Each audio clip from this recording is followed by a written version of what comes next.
গতকালকে যেই ঢাকা বিশ্ববিদ্যালয়ের যে সংঘাত, সেই সংঘাতে বেশ কিছু যুবকের হাতে বিভিন্ন ধরনের অস্ত্রশস্ত্র তো ছিলই, হেলমেট, লাঠিসোঁটা। তার মধ্যে একজন হেলমেটধারী ছিল এবং তার হাতে পরিষ্কার পিস্তলের গুলি করতে দেখা গেছে। কয়েকটি গণমাধ্যমে এসছে কে সেই যুবক। মানবজমিন যেমন সরাসরি বলেছে, অস্ত্রধারী সেই যুবক ঠিকাদার হাসান মোল্লা। হাসান মোল্লা ঠিকাদার, ঢাকা বিশ্ববিদ্যালয়ের কাজ কি? এই কতগুলো হাসান মোল্লা গতকালকে যে নিরীহ শিক্ষার্থীদেরকে পিটিয়েছে, রক্তাক্ত করেছে, কেন? বিশ্ববিদ্যালয় প্রশাসন, পুলিশ প্রশাসন, তাদের জবাব কি এই ব্যাপারে? কোনো জবাব নেই। সোমবার ঢাকা বিশ্ববিদ্যালয় কোটা বিরোধী সাধারণ শিক্ষার্থীদের দিকে অস্ত্র উঁচিয়ে গুলি করা যুবকের পরিচয় মিলেছে।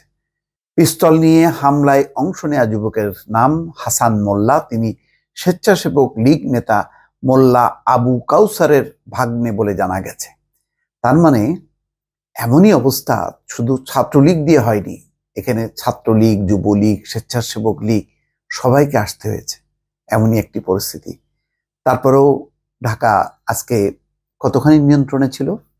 এই মোল্লাদের কাছে নিয়ন্ত্রণে ছিল না। ঢাকা বিশ্ববিদ্যালয় এলাকার ছাড়া বাকি সমস্ত জায়গায় সেই স্কুল, কলেজ, বিশ্ববিদ্যালয়ের শিক্ষার্থীদের নিয়ন্ত্রণে ছিল। ঢাকা কলেজের সাবেক শিক্ষার্থী হাসান ছাত্রলীগের সঙ্গে জড়িত। তিনি এখন গণপূর্ত অধিদপ্তরের ঠিকাদারি করেন। হ্যাঁ, দেখেন, তার গ্রামের বাড়ি গোপালগঞ্জ জেলায়। ইডেন কলেজের ছাত্রলীগের এক নেত্রীকে বিয়ে করেছেন, এমন তথ্য জানিয়েছেন ওই নেত্রীর সহপাঠীরা। উল্লেখ্য, আন্দোলনরত কোটা বিরোধী সাধারণ শিক্ষার্থীদের উপর ছাত্রলীগের হামলার সময় ঢাকা বিশ্ববিদ্যালয় এলাকায় পিস্তল উঁচিয়ে হেলমেট পরিহিত অবস্থায় এক যুবককে গুলি চালাতে দেখা গেছে। হামলার ছবি গণমাধ্যম সহ সামাজিক মাধ্যমে ছড়িয়ে পড়ে। সোমবার থেমে থেমে চলা এই হামলায় প্রায় ৩ শতাধিক শিক্ষার্থী আহত হয়।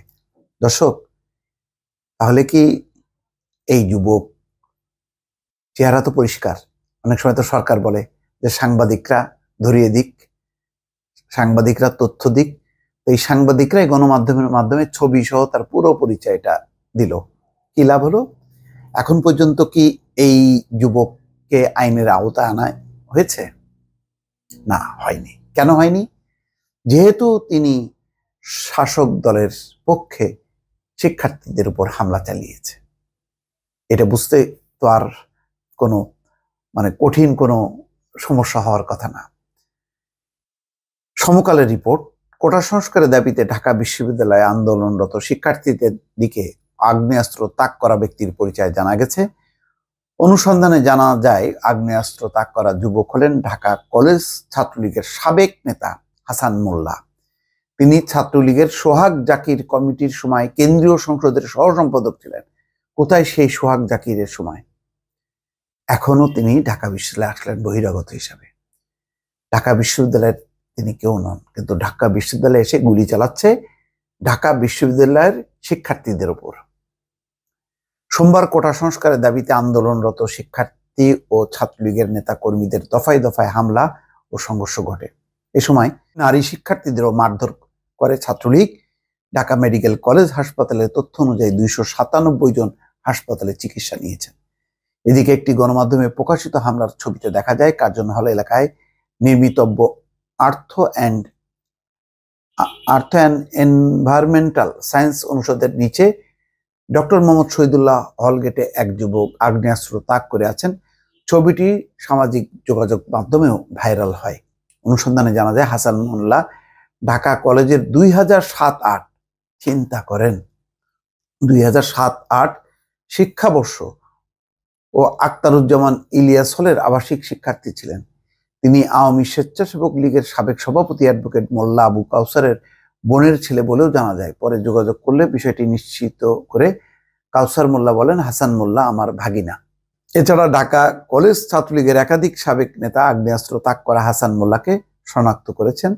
তাদেরকে আগ্নেয়াস্ত্র তাক করা গুলি ছুটতে থাকা তরুণের ছবি দেখানো হলে হাসান মোল্লা নিশ্চিত করেন। তাছাড়া হাসান মোল্লার প্রাপ্ত ছবিতে হামলার ছবি মিলিয়ে একই ব্যক্তি বলে প্রতীয়মান হয়। এ বিষয়ে জানতে হাসান মোল্লার একটি মোবাইল নম্বরে যোগাযোগ করা হলে ফোন বন্ধ পাওয়া যায়। তাকে আর পুলিশ খুঁজে পাবে না। এটাই হচ্ছে বাস্তবতা। এই হচ্ছে আইনের শাসন দর্শক বাংলাদেশে এখন। ভালো থাকবেন। আল্লাহ হাফেজ।